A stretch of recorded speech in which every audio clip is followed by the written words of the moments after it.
Bright Duty. Every student matters. Now I will take up some important question and answers from the chapter Our Environment. What are trophic levels, and explain with example what happens if we kill all the organisms in a trophic level. First, the A part. What is a trophic level? Now for that you first need to explain what is a food chain. Food chain is a sequence of organisms one after the other in which who eats whom, or the members of one level become the food for the next level. So they start with producers. A food chain starts with producers, eaten up by herbivores, eaten up by carnivores. So each level in a food chain is called a trophic level. This is first level of a food chain. This is second trophic level of food chain, and this one is the third level of trophic level of a food chain. So what are trophic levels? Each level in a food chain is called a trophic level. Next, B part is what will happen if we kill all the organisms in one trophic level. Let us explain it with an example. A plant which is eaten up by some insect like a grasshopper, which in turn is eaten up by frog and then a snake. Right? So let us assume that we remove all the frogs from the ecosystem. There are no frogs. All right. What will happen now? Now, since the frogs, they feed upon the insects, the number of insects will increase drastically. They will not be fed upon by frogs, so number of insects will increase. They in turn will feed upon plants. The number of plants producers is limited in an ecosystem. So what will happen? These insects will compete among each other for the food, and they will become weak, or some of them might even die. So in a way it is affecting adversely the insects. What about the snakes? The snakes will not have any food to eat. Since we have removed all the frogs, what will happen to this? Snakes will not have any food. So they will either die, they will become weak, and similarly they might become extinct. So by disturbing a small portion in a food chain, the whole ecosystem gets disturbed and imbalance is created. All right. So next question. What is the role of producers and decomposers in an ecosystem? First, the A part, producers. What are producers? Producers are the autotrophs. That is, all the green plants and some green algae which have chlorophyll, and they can prepare their own food by utilizing simple inorganic compounds, that is carbon dioxide and water, and utilizing solar energy to prepare the food. Now what is their importance in an ecosystem? Producers are the only organisms which can actually convert the solar energy into food energy. They can convert solar energy to food energy. This food is then stored in their body, and it is then later consumed by all consumers. So all the consumers, whether herbivores, carnivores or omnivores, they depend directly, or they cannot convert solar energy into food. So they depend directly or indirectly upon producers to get the food. Since they do not have chlorophyll, so they cannot convert solar energy into food energy. So for food, they have to depend upon producers. That is why all the food chains in an ecosystem start with the producers. Now the B part. What is the role of decomposers?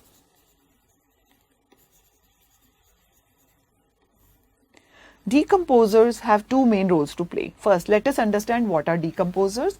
Decomposers are certain bacteria and fungi which release the enzyme on the dead and decaying organic matter and then break them down into simpler soluble compounds.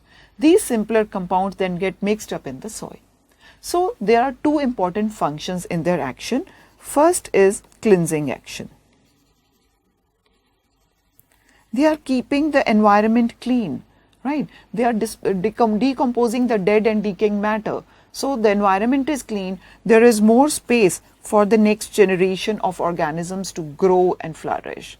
Second important aspect is the nutrient cycles.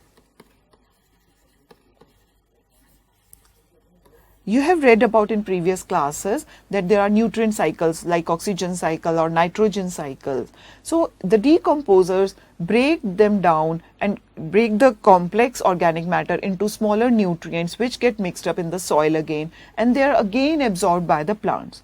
So they help in completing this nutrient cycle, which is very important in an ecosystem. So I hope the role of producers and decomposers is clear to you. Now let us move on to the next question. What is biological magnification? A very important question. Now in our day-to-day life, you must have noticed that we are using certain poisonous substances. Like in agriculture, we are using weedicides, pesticides, fungicides. In our homes also, we are using chemicals to kill mosquitoes, flies and insects. In industries also, many harmful poisonous chemicals are the waste, and they are just thrown out. All right. So all these poisonous substances, they enter the food chain.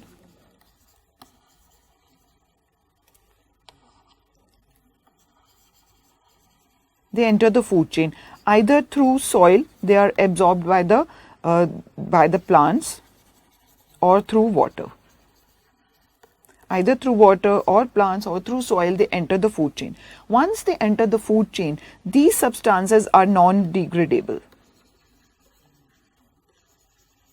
and they remain in the food chain as such, and they get accumulated in the higher trophic levels. This is called biological magnification.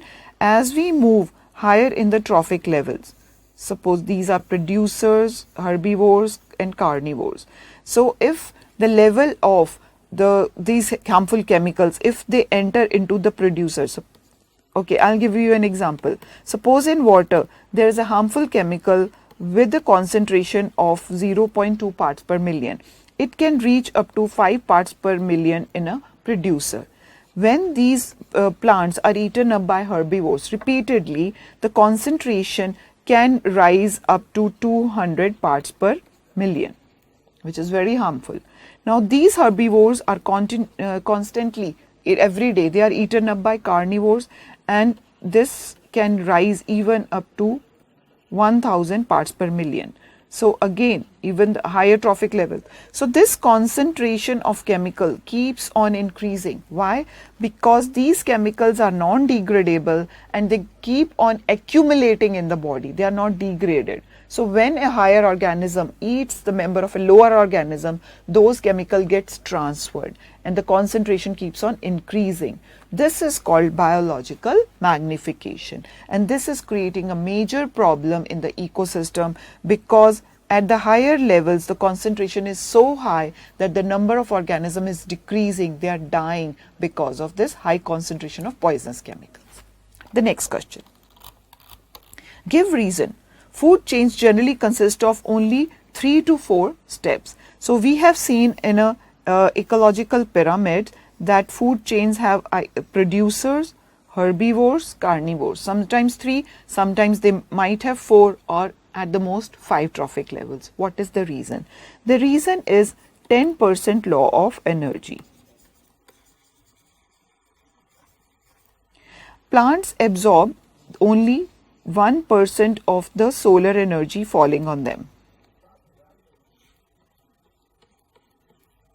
So only 1% of all the solar energy which falls on their leaf is absorbed by the plants. So let us assume that plants absorb 1000 joules of energy. So when the herbivores eat these plants, most of the energy is lost into the environment during the process of digestion, respiration, etc. So this cannot be recovered.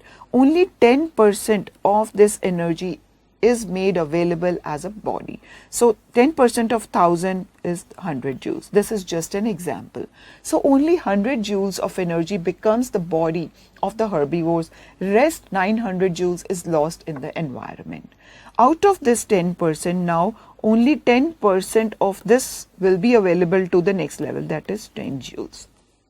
So since such little energy is available at the higher trophic levels, that is why each food chain has only 3, 4 or maximum 5 trophic levels, because it keeps on decreasing as we go higher.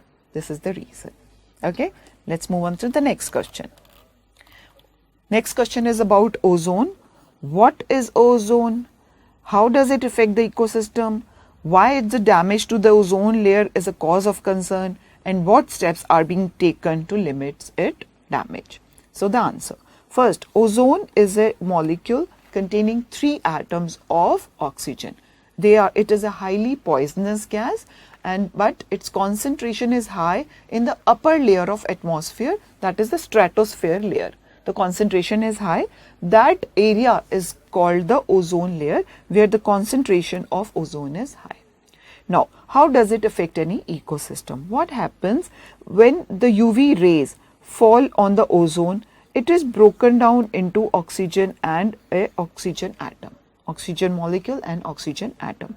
So this way, the ozone is actually absorbing the UV rays and releasing it in the form of heat energy. So it is keeping that area, that layer of stratosphere, very warm.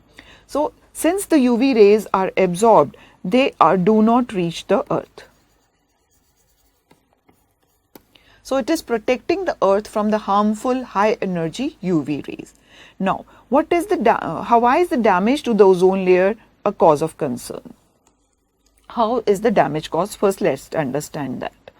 There are certain chemicals like chlorofluorocarbons, then chlorine gas, methane gas, and even carbon tetrachloride. All these such chemicals, they react with ozone and then destroy it. So this is causing depletion in the ozone layer. So if the ozone layer is depleted, what will happen? More of the UV rays will reach the earth, and then these can cause very harmful side effects. First of all, let us consider what will happen to the plants. The rate of photosynthesis will decrease.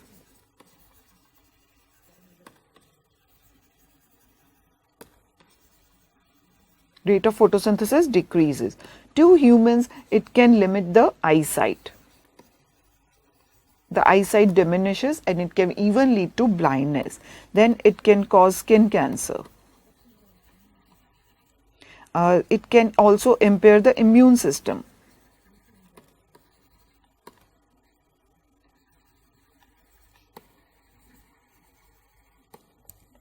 Right. So there are so many harmful side effects of these UV rays.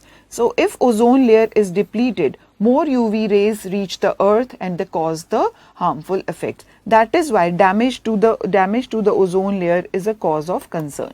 Next question. What steps are being taken to limit the damage? Now, in 1987, United Nations Environment Program, they initiated a program when it was found that ozone layer is depleting.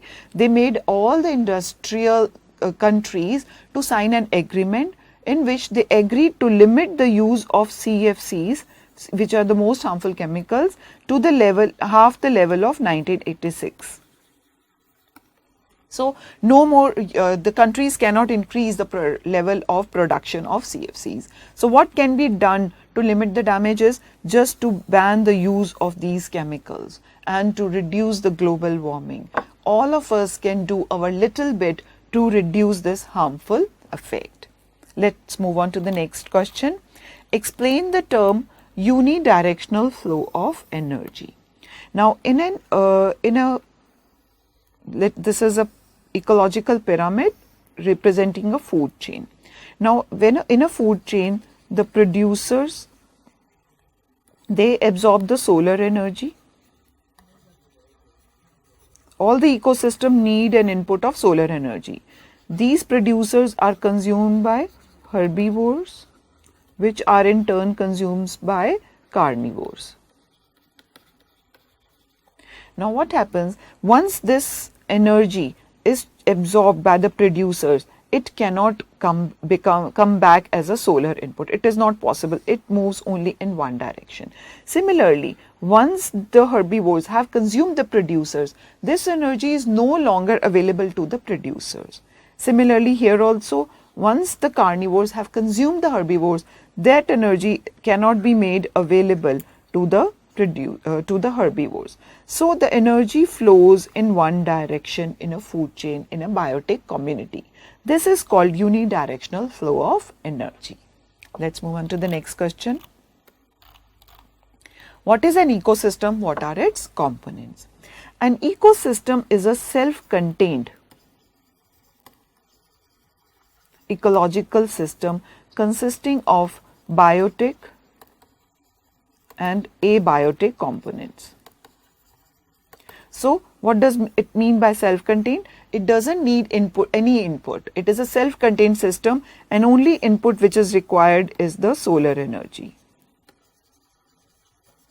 So an ecosystem is a self-contained ecological system consisting of biotic and abiotic components. These components interact with each other and they exchange material among each other and create a balance in the nature. So for example, a forest. Forest is an example of natural terrestrial ecosystem. There are plants, biotic means living. So there are plants, there are animals, there are microorganisms, worms, insects, all kind of biotic community. Apart from this, there are abiotic, that is the physical conditions. There are soil, water, air, minerals, solar heat, light, everything. So both these components, all these components, they interact with each other, they exchange material among each other, and a balance is created in an ecosystem. An ecosystem can also be an artificial or man-made. For example, a garden or an aquarium, they are the example of man-made ecosystem. So that's all from this chapter. I've covered up most of the important question and answers. Good luck, students.